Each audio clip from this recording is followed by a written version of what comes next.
Hey y'all, it's Blue. I hope that everything's well. So, it's in the middle of the night, and of course I'm up. And so I'm like, let me get some videos in, because there's so many things that has been coming my way, and I just haven't had time to share.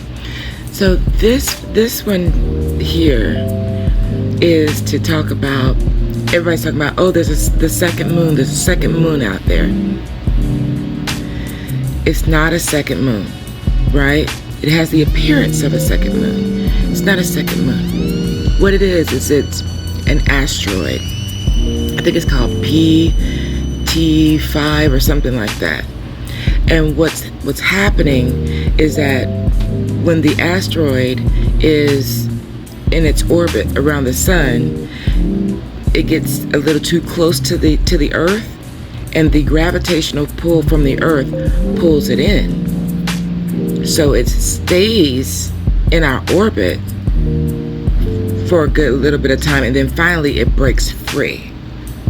So I think it's in orbit from like the 29th or something of September, and then it breaks free like mid to late November. Okay, so I just wanted to share the scientific part of that, and then I'm going to go into the spiritual side of it, because you know there's always going to be that.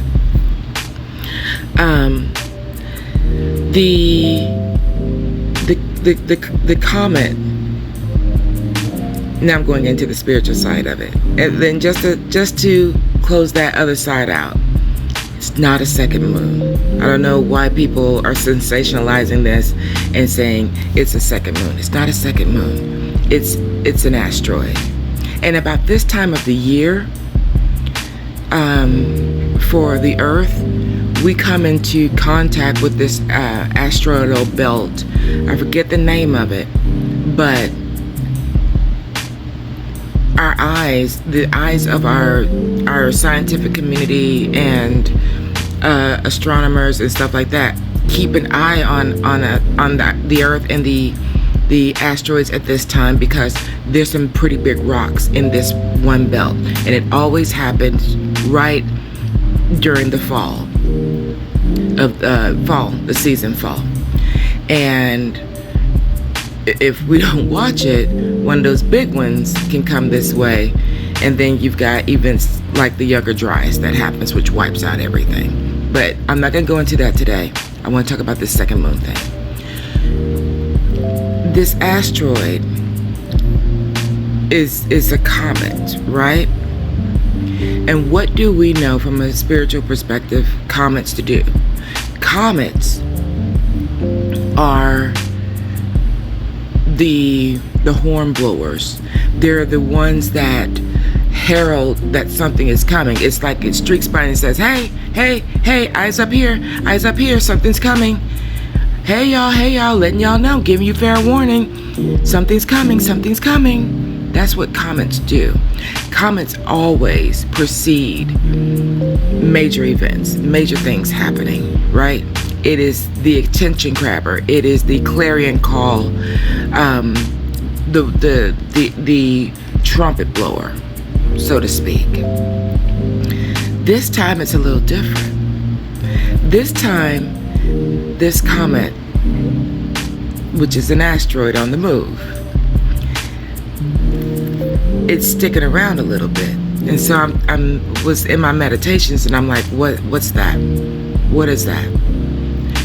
And what came to me is that this particular event or asteroid that's hanging out there right now, which can't be seen with the naked eye.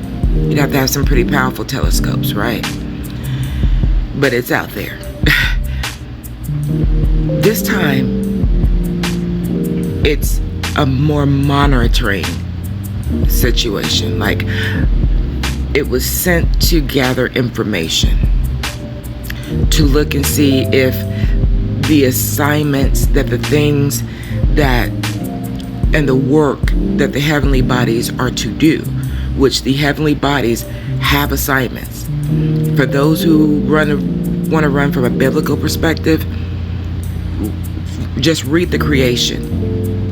Stars and stuff were created, and before even man was created, And it was said and appointed unto them, that's where we look for signs and wonders and information. It is the calling card from the heavens. That's why it's important to always watch the stars and watch the planets and all this.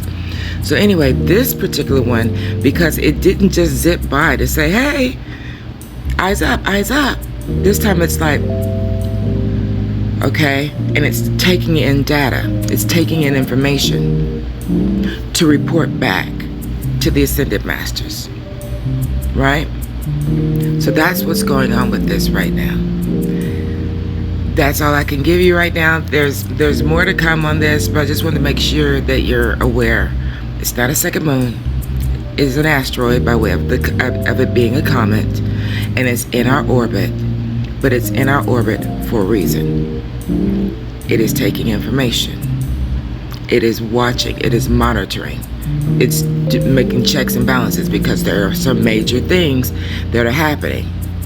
There's also some coronal mass ejections that's been happening from the sun over the past few days. One of the largest ones happening literally 2 days ago. Haven't y'all noticed that the sun is a whole lot brighter? It's a whole lot brighter right now. And after that coronal mass ejection happened, what did we hear the very next day? The cell phones went down. It was T-Mobile, AT&T, although they went down for a day, right? These have impacts on our bodies too. I know today, because I was out of it. I was so exhausted. That's why I'm up now, because I slept. As soon as I got home from work, I couldn't get out of bed. I was down. But I'll make that another video. I just want to talk about this with the moon and this second moon and what it really is. But it's a lot coming. That's why you're seeing all the changes happening. Next time you go out tomorrow, just take a moment to stop and look how different the atmosphere is. You can feel it. If you are spiritually in tune, you can feel it and you can see it. All I could say yesterday and today was, it looks different. It feels different. Something's different. So, anyway, that's all I have until they give me something else. Ashe, please make sure that you like, share, subscribe. Bye. So who else is up in the middle of the night with this stuff?